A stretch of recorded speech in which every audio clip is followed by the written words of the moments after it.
निकलवाने के तरीके सबको आते हैं, निकलवाने का तरीका अब हमेशा के लिए ख़त्म होना चाहिए। जनाब स्पीकर, आज इस ईवान की इब्तिदा हुकूमत और अपोजिशन बेंचों के अच्छे अल्फाज से नहीं हुई, और हम बारहा इस बात का जिक्र करते रहते हैं कि अपनी ज़बान पे और अपने गुस्से पे काबू करना चाहिए। ईवान में जब हम होते हैं और सारी दुनिया और हमारी फैमिली मेंबर्स उसको देखते हैं तो एक इंप्रेशन क्रिएट हो जाता है कि यहाँ अवामी मसाइल पे बात होगी। जनाब स्पीकर, हमें एक रेड लाइन यहाँ खींचना होगा कि वो हम क्रॉस नहीं करेंगे as a leader of the opposition हो, चाहे या लीडर ऑफ द हाउस हो या उसके मेंबरान साहिबान हो। इससे न सिर्फ ये तलखी बढ़ी है, तनाव बढ़ा है, बस जनाब स्पीकर इससे नफरत बढ़ी है। इस हाउस को हमेशा एक अपनी जिम्मेदारी निभाना होगी। अचकज़ई साहब ने आदर दिन भी कहा कि इस ईवान को मजबूत करो। मैं इस बात का बरमला एतराफ करूंगा कि आज तो हुकूमत के साथ हाथ मिलाना एक घाटे का सौदा है, लेकिन हमने ये फैसला किया हुआ, अचकज़ई साहब ने ऐलान किया है कि इस ईवान की मजबूती के लिए, जमहूरियत के लिए, अवाम के बुनियादी हकूक के तहफ़्फ़ुज़ के लिए, आज़ाद अदलिया के लिए हम ताउन करेंगे और अनकंडीशनल ताउन करेंगे। जनाब स्पीकर, हम वज़ीर आज़म की स्टेटमेंट का वेलकम करते हैं, लेकिन बड़ा अरसा से ये मैटर पेंडिंग है। आज मुज़ाकिरात है, आज बात हो रही है, कल हो रही है, इसमें देर किस बात की है? हमारे मुतालिबात तो बड़े सिंपल है। हमने कभी जाती एजेंडा तो पुट किया नहीं है। हमने तो फकत इतना कहा है कि आईन और कानून के मुताबिक हमारे जो हक है वो हमें दे।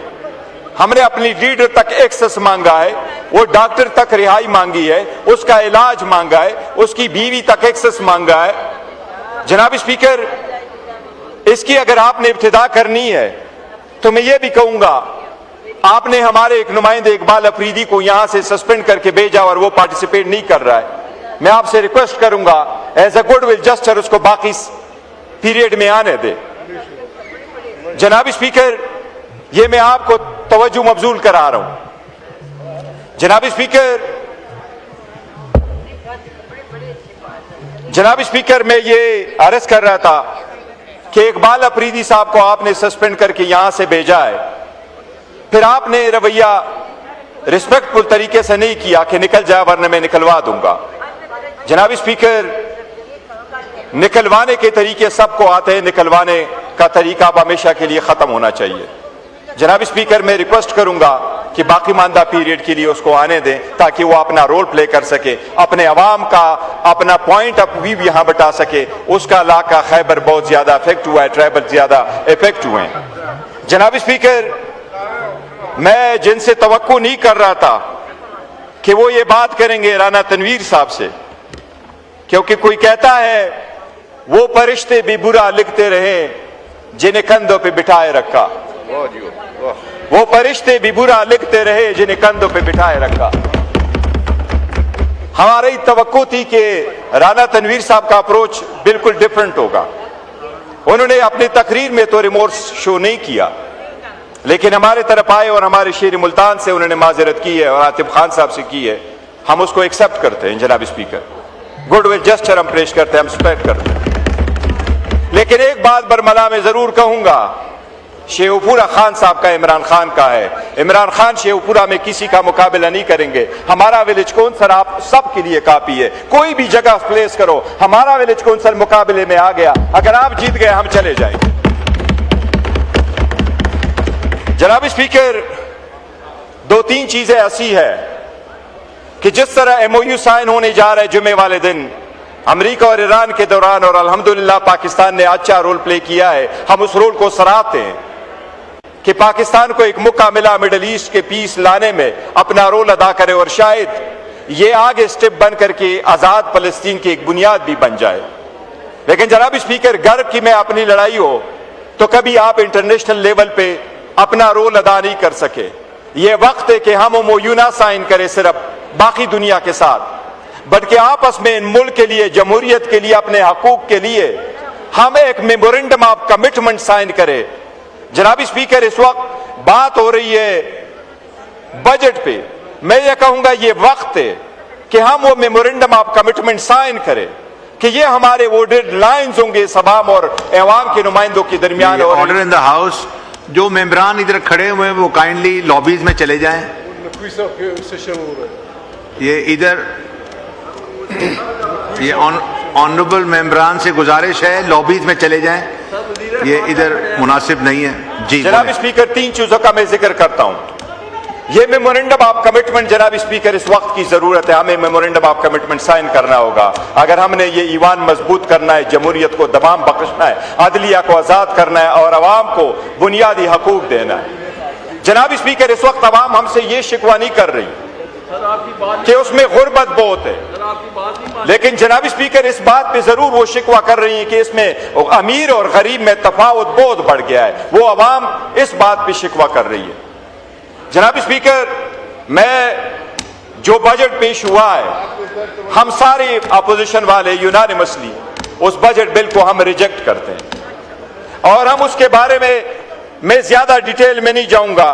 जनाब स्पीकर, हमारे जितने भी साथी है उन्होंने 1 बाय 1 उसके अदाद शुमार दिए हैं। इसमें कितनी महंगाई है, कितने कर्जे लिए, कितने वापस हुए हैं, कितने पॉलिसी है, सब कुछ भी जिक्र हुआ है। लेकिन मैं ये कहूंगा जनाब स्पीकर, जिस तरीके से आज आपने 3 मरतबा कहा है ऑर्डर इन द हाउस, जनाब स्पीकर, आईन के 2 आर्टिकल, सिर्फ 2 आर्टिकल इमरजेंसी के बारे में है, 2 आर्टिकल आईन में तरमीम के बारे में है।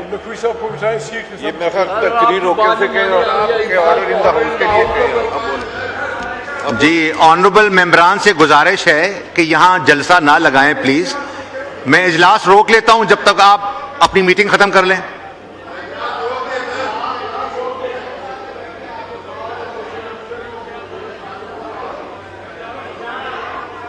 जी तशरीफ रखें, यहां लॉबीज में चले जाएं प्लीज। ये सेंटर वाले इसको भी बोलें, ये जो जी चीफ व्हिप साहब, चीफ व्हिप साहब अब काइंडली लॉबीज में चले जाएं या तशरीफ रखें। तारिक फजल चौधरी साहब मेहरबानी करें, ये इस तरह ना करें, वो ऑनरेबल मेंबर बोल रहे हैं। दर्शन साहब आप भी तशरीफ रखें प्लीज, थोड़ा डिकोमर रखें हाउस में। जी गौर साहब बोलें प्लीज। थैंक यू जनाब स्पीकर। जनाब स्पीकर, मैं ये बात जरूर अर्ज करूंगा कि आईन में सबसे बड़ी जिम्मेदारी इस ईवान पे, इस नुमाइंदगान पे डाली है आईन ने। आईन के 2 आर्टिकल कहते हैं कि अगर आईन में तरमीम करनी हो तो क्या तरीका अडॉप्ट करना है, और आईन के 6 आर्टिकल कहते हैं बाकी चीजों के बारे में। लेकिन जनाब स्पीकर, आईन के 11 आर्टिकल है सिर्फ इसके बारे में कि बजट कैसे पास होगा। 11 आर्टिकल्स आईन के। ये इतनी बड़ी जिम्मेदारी है क्योंकि आपके पास जो पैसा होता है वो कौम की अमानत है और उस पैसों को कैसे हम इस्तेमाल करें, इसके लिए सबकी विजडम की जरूरत होती है। जनाब स्पीकर, हमें ये अडॉप्ट करना होगा फॉरएवर कि हमारा इस्तेमाल ऐसा हो जिसमें हम एक गरीब आदमी की लाइफ में चेंज लेके आए। इस बजट को हम यूनानिमसली अपोजिशन की तरफ से रिजेक्ट करते हैं क्योंकि इसमें गरीब के लिए कुछ भी नहीं है। इस बजट को इसलिए रिजेक्ट करते हैं, इसके मैं आदाद शुमार पे नहीं जाता। हमारे मेंबरान साहिबान ने, मैं उनको हराज तहसीन पेश करता हूं, उन्होंने बेहतरीन तरीके से उसके आदाद शुमार रखे हैं। महंगाई कितनी है, बजट कितना है, उसके कितने कर्जे लिए गए हैं। लेकिन मैं जरूर कहूंगा जनाब स्पीकर कि 1 जुलाई को जब आम पाकिस्तानी जाएगा मार्केट में, उसको आटा महंगा मिलेगा, उसको एलपीजी का सिलेंडर महंगा मिलेगा, उसको इलाज दवाई के लिए जो दवाई लेगा वो महंगा मिलेगा। जनाब स्पीकर, उसको हर चीज जब महंगी मिलेगी तो ये बजट आवाम और गरीब का बजट कैसे कहलाए? ये अवाम की जिम्मेदारी है कि आप अवाम के नुमाइंदे की हैसियत से वो कुछ उनके लिए करें ताकि उनकी जिंदगी में रिलीफ लेके आए। जनाब स्पीकर, ईरान के जंग से सारी दुनिया इफेक्ट हुई है।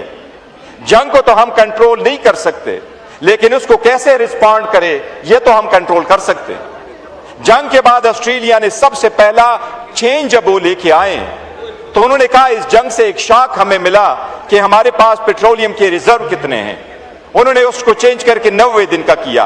मैं हुकूमत से मुतालबा करूंगा कि 2000 से लेके आज तक आपका कानून यही कहता है कि 20 दिन का आपके पास पेट्रोल मौजूद हो। वो 20 दिन का पेट्रोल भी आपने नहीं रखा हुआ, इससे पैदा ले आप लॉ को चेंज करें। आप भी 90 दिन का स्टॉक रखें ताकि अवाम को कोई रिलीफ दे सके आप। जनाब स्पीकर, अगर बाकी अदाद शुमार पे मैं नहीं जाता, लेकिन मैं ये जरूर कहूंगा सिर्फ इतनी बात कि जब आपकी आबादी बढ़ रही हो, प्रोडक्शन हो नहीं, आमदन से ज्यादा खर्चे हों, तो ये तकदीर ही का कहना है कि फिर गुर्बत ही होगी। जनाब स्पीकर, इसको प्रॉपरली एड्रेस करने हुकूमत के बजट में कोई प्लान नहीं है, कोई स्ट्रेटजी नहीं है इससे निकलने के लिए। जनाब स्पीकर, इस वक्त मुल्क का जो यूथ है 65% आबादी उस अंडर बिलो द 30 ईयर्स पे मुश्तमिल है। जनाब स्पीकर, उनकी जॉब अपॉर्चुनिटी आपने नहीं दी। जॉब अपॉर्चुनिटी आपको मिलेगी तो प्राइवेट सेक्टर से मिलेगी। हुकूमत ने बहुत क्लेम किया कि हम प्राइवेटाइज करेंगे SNGPL को, SSGC को, PSO को, नेशनल बैंक को, रेलवे को, लेकिन आज तक वो एक ही नहीं कर सके, सिर्फ PIA कर सके। और PIA भी पूरा की पूरा घाटे का सौदा किया। सिर्फ 10 अरब रुपए खजाने में आए, बाकी पैसे कहां चले गए? आपने 10 अरब से ज्यादा तो अपने लिए एक गल्फ स्ट्रीम जहाज खरीदा है, तो आपने उसमें भी अवाम का एसेट बेचा, लेकिन इस पार्लियामेंट में नहीं बताया कि वो किस तरह ट्रांसपेरेंट था, वो किस तरह उसको मार्केट वैल्यू आपने रिसीव की है। जनाब स्पीकर, एनर्जी सेक्टर में भी आप नहीं कर सके। मैं 2 चीजों का सिर्फ जिक्र करूंगा। जनाब स्पीकर, हेल्थ और एजुकेशन पूरे दुनिया की बैकबोन होता है। आप इस वक्त 1% से कम और 1% के करीब आप GDP का वो लगा रहे हैं। जनाब स्पीकर, पूरी दुनिया 6% लगा रही है, तो आप में तरक्की कैसे आएगी? जनाब स्पीकर, बेनजीर इनकम सपोर्ट का तस्करा हुआ है। इस साल आपने बजट में रखा 838 बिलियन रखे। जनाब स्पीकर, बेनजीर इनकम सपोर्ट पे 100 पार आपने 5300 अरब रुपए लगाए। ये जब आप एलोकेशन करोगे, गुज़श्ता सालों में 5300 अरब रुपए लगाए आपने, लेकिन गुर्बत की शरह मजीद नीचे होती जा रही है। आज का रिपोर्ट यही है कि 80% से बिलो पॉवर्टी लाइन जिंदगी गुजार रहे हैं। जनाब स्पीकर, अगर आप उसकी थ्रू चेंज नहीं लेके आ सके तो आपको रिफॉर्म की अशद जरूरत है। मैं बजट पे जनाब स्पीकर जो बिल पेश हुआ है उसके 3 चीजें आईनी कानूनी है, मैं उसकी तरफ तवज्जो मबजूल कराऊंगा। जनाब स्पीकर, आप कस्टम एक्ट में कुछ चीजें लेके आ रहे हैं, मैं उनसे अपील रिक्वेस्ट करूंगा, हम उसमें तरमीम के लिए दरखास्त भी देंगे, लेकिन यह हुकूमत का फर्ज है कि अगर गैर आईनी प्रोविजन ये डाल रहे हैं तो इनके लॉ मिनिस्ट्री और इनकी मुतालिका मिनिस्ट्री इसको नोट करके उनको खत्म कर दे। जनाब स्पीकर, सबसे पहले मैं करूंगा, कस्टम लॉ में ये लेके आ रहे हैं, एक सेक्शन लेके आ रहे हैं और फ्रीजिंग पावर देने की ड्यूरिंग ट्रायल आपका पूरा एसेट फ्रीज होगा। सेक्शन 185A ये इंट्रोड्यूस कर रहे हैं फॉर द फर्स्ट टाइम। जनाब स्पीकर, ड्यूरिंग ट्रायल किसी का पूरा एसेट फ्रीज करना, आपके बिजनेसेस को लिक्विडिटी का बहुत बड़ा प्रॉब्लम आ जाएगा, इससे लोग ब्लैकमेल होंगे। बराए मेहरबानी अपना ट्रायल स्ट्रक्चर चेंज करें बजाय इसके कि आप उसकी फ्रीजिंग करें। जनाब स्पीकर, आपने कस्टम सेल्स टैक्स में एक नया कंसेप्ट लेके आ रहे हैं, इंडिपेंडेंट स्क्रूटिनी कमेटी आप बना रहे हैं कि वो इंडिपेंडेंट स्क्रूटिनी कमेटी डिसाइड करेगी कि कौन सा केस आप फाइल करेंगे। जनाब स्पीकर, कुछ पावर ऐसे होते हैं लॉ के अंडर, वो आप डिलीगेट नहीं कर सकते, ये पावर आप नहीं डिलीगेट सकते, बराए मेहरबानी इसको यहां से निकाल दें। तीसरी चीज जो बहुत इंपॉर्टेंट है जनाब स्पीकर, फेसलेस ऑडिट सिस्टम ये लेके आ रहे हैं, इनकम टैक्स में भी लेके आ रहे हैं, सेल्स टैक्स में भी लेके आ रहे हैं, कस्टम में लेके आ रहे हैं। लॉ मिनिस्टर साहब भी मौजूद है, इंफॉर्मेशन मिनिस्टर साहब मौजूद है जिसका लॉ का बैकग्राउंड है। कोई भी कानून ऐसा पास नहीं हो सकता जिसमें आपको ऑडिट वाला पर्सन आइडेंटिफाइबल ना हो, क्योंकि ये आपका राइट है कि आप कहे there is a conflict of interest involve है, लेक ऑफ अथॉरिटी इन्वॉल्व है, बायस इन्वॉल्व है। इंडिया ने इस किस्म की कवानीन आए 2016 में, सुप्रीम कोर्ट में चैलेंज हुए, उन्होंने उनको अपहोल्ड कर दिया, लेकिन उन्होंने आइडेंटिफाइबल कर दिया कि कौन आइडेंटिफाइबल होगा। आप फेसलेस ऑडिट नहीं कर सकते। फॉर इंस्टेंस, अगर आप कहते हैं स्पीकर करेगा तो बावजूद इसे आप नाम नहीं लिख कर रखते, आप कहे चीफ जस्टिस ऑफ पाकिस्तान रखेगा, तो आप इससे उसकी पहचान है, वो पर्सन डिजिग्नेटा है। जनाब स्पीकर, फेसलेस ऑडिट का कोई कंसेप्ट नहीं है, ये गैर आईनी है। मैं मुतालिबा करूंगा जनाब स्पीकर कि इसको खत्म किया जाए। जनाब स्पीकर, आखिर में मैं 4 चीजों का मगारूंगा ये मेरे कंस्टिट्यूएंसी रिलेटेड है, लेकिन वाकया मैं अर्ज कर रहा हूं जनाब स्पीकर, ये एक बहुत बड़ा दिलसोज वाकया हुआ है। यहाँ इंटीरियर मिनिस्टर साहब बैठे हैं, मैंने रिक्वेस्ट की है उसके साथ पीपल्स पार्टी के नवीद कमर साहब से, और मुझे उम्मीद है इंशाअल्लाह ताला कि वो इसके सिलसिले में कुछ करेंगे और वफाकी हुकूमत भी करेगी। जनाब स्पीकर, बुनेर एक पसमानदा इलाका है। हमारी एक फैमिली रह रही थी कराची में। हमारी एक रिवायत है, जब बच्ची की डेथ हो जाए तो पेरेंट्स उन बच्ची को लेकर के अपने घर लेके आते।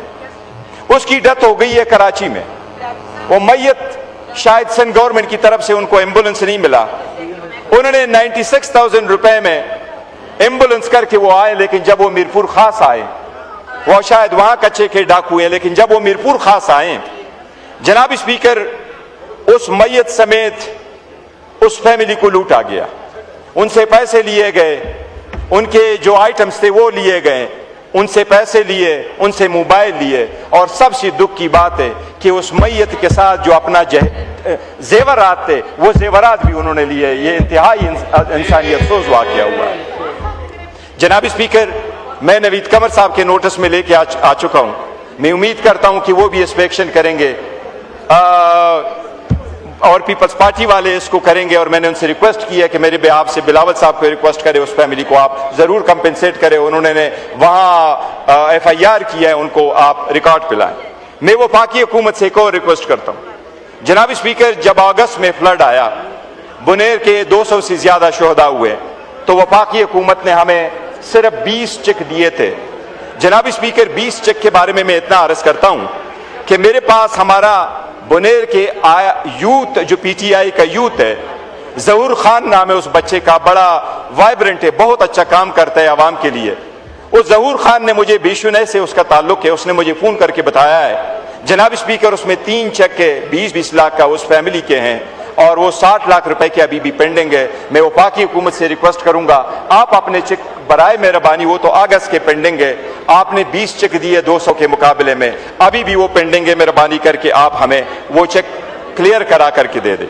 दूसरा जनाब स्पीकर, हमारे साथ वफाकी हुकूमत ने वादा किया था, मैं लगारी साहब बैठे, मैं उनके नोटिस में लेके आ चुका हूं, वो जितना फ्लड में हमारा इंफ्रास्ट्रक्चर तबाह हुआ था, ये क्लाइमेट चेंज में भी आता है। जनाब स्पीकर, वो आज तक हमारा शेयर बुनेर के लिए बिजली के मद में, जो रोडों के मद में है, कम्युनिकेशन वाला है, मैं उनसे अपील करूंगा कि वो हमारा शेयर भी हमें वो जनाब आप वो भी अनायत फरमा दे।